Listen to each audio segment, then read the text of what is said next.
ಸ್ನೇಹಿತರೆ ನಮಸ್ಕಾರ.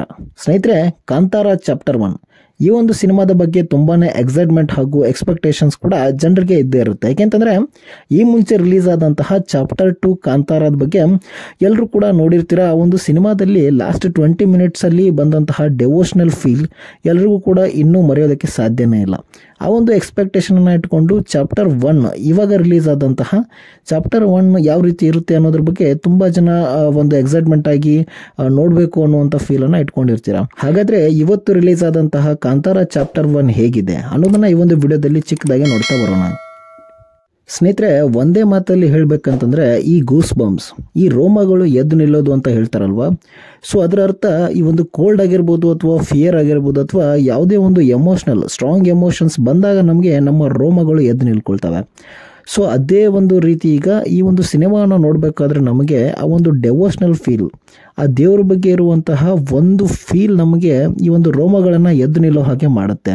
ಆ ಒಂದು ಫೀಲನ್ನು ರಿಷಬ್ ಶೆಟ್ಟಿ ಅವರು ತುಂಬಾ ಒಂದು ರೋಮಾಂಚನ ಯಾವ ರೀತಿ ಫೀಲ್ ಬರುತ್ತೆ ಅಂತಂದರೆ, ನೀವು ಸೀಟಲ್ಲಿ ಕೂತ್ಕೊಂಡಾಗ ಆ ಒಂದು ಸಿನಿಮಾ ನೋಡಬೇಕಾದ್ರೆ ನೀವೇ ಫೀಲ್ ಮಾಡ್ಕೊತಿದ್ದೀರಾ. ಕೈ ಮುಗಿಯುವಂಥ ಒಂದಿಷ್ಟು ಸನ್ನಿವೇಶಗಳು ಕೂಡ ಅಲ್ಲಿ ಎದ್ದು ಬರುತ್ತೆ.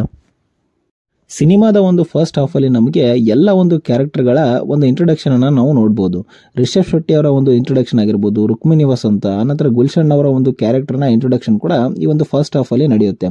ಅದ್ರ ಜೊತೆಗೆ ಈ ಒಂದು ಹುಲಿಯ ಒಂದು ಸೀನ್ ಇರುತ್ತೆ, ಅದನ್ನ ಮಾತ್ರ ನೀವು ಮಿಸ್ ಮಾಡ್ಕೊಳ್ಳೇಬಾರ್ದು. ಯಾಕಂತಂದ್ರೆ ಈ ಒಂದು VFX ಅಂತ ನಾವೇನು ಹೇಳ್ತೀವಿ, ಕೆಲವೊಂದಿಷ್ಟು ಸಿನಿಮಾಗಳಲ್ಲಿ ತುಂಬಾನೇ ಪುವರ್ ಆದಂಥ VFX ಅನ್ನ ನಾವೆಲ್ಲ ನೋಡ್ಕೊಂಡ್ ಬಂದಿದ್ವಿ. ಆದರೆ ಈ ನಾವೊಂದು ಕಾಂತಾರ ಚಾಪ್ಟರ್ 1 ಸಿನಿಮಾದಲ್ಲಿ VFX ಯಾವ ರೀತಿ ಒಂದು ಮಾಡಿದ್ದಾರೆ ಅಂತಂದರೆ ತುಂಬಾನೇ ಒಂದು ಡೀಟೇಲಿಂಗ್ ಆಗಿ ಆ ಒಂದು ಹುಲಿಯ ಒಂದು ಸೀನನ್ನು ಮಾಡಿದ್ದಾರೆ.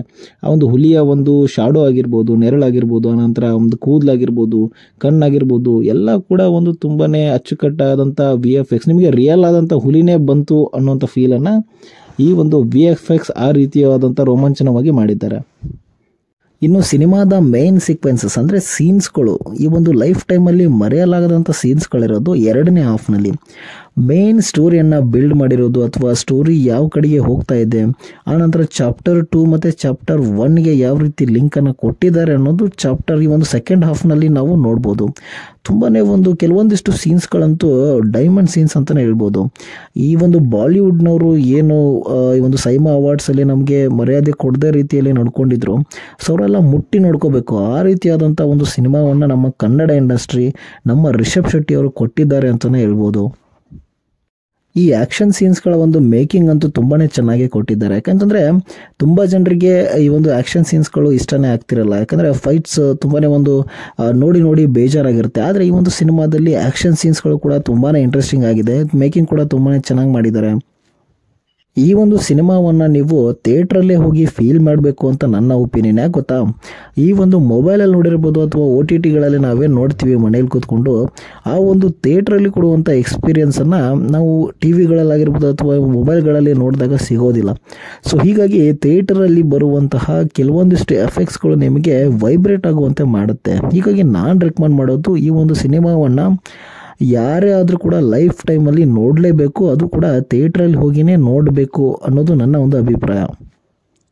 ಸೊ ನೀವು ಕೂಡ ಈ ಒಂದು ಸಿನಿಮಾವನ್ನು ಥಿಯೇಟ್ರಲ್ಲಿ ಹೋಗಿ ನೋಡ್ಕೊಂಬಂದು ಯಾವ ರೀತಿ ಫೀಲ್ ಆಯಿತು ನಿಮಗೆ ಅನ್ನೋದನ್ನು ನಮಗೆ ಕಾಮೆಂಟ್ ಮೂಲಕ ತಿಳಿಸಿ. ಹಾಗೂ ಬಾಲಿವುಡ್ ಹಾಗೂ ಸ್ಯಾಂಡಲ್ವುಡ್ಗೆ ಕಂಪ್ಯಾರಿಸನ್ ಮಾಡಿ ನೀವೇ ನೋಡ್ಕೊಳ್ಳಿ, ನಾವು ಯಾವ ಒಂದು ಮಟ್ಟಕ್ಕೆ ಇದ್ದೀವಿ, ಬಾಲಿವುಡ್ ಒಂದು ಕಂಪೇರ್ ಮಾಡಿದರೆ ಯಾವ ಒಂದು ರೇಂಜಲ್ಲಿ ಇದ್ದೀವಿ ಅನ್ನೋದು ನಿಮಗೆ ಗೊತ್ತಾಗುತ್ತೆ.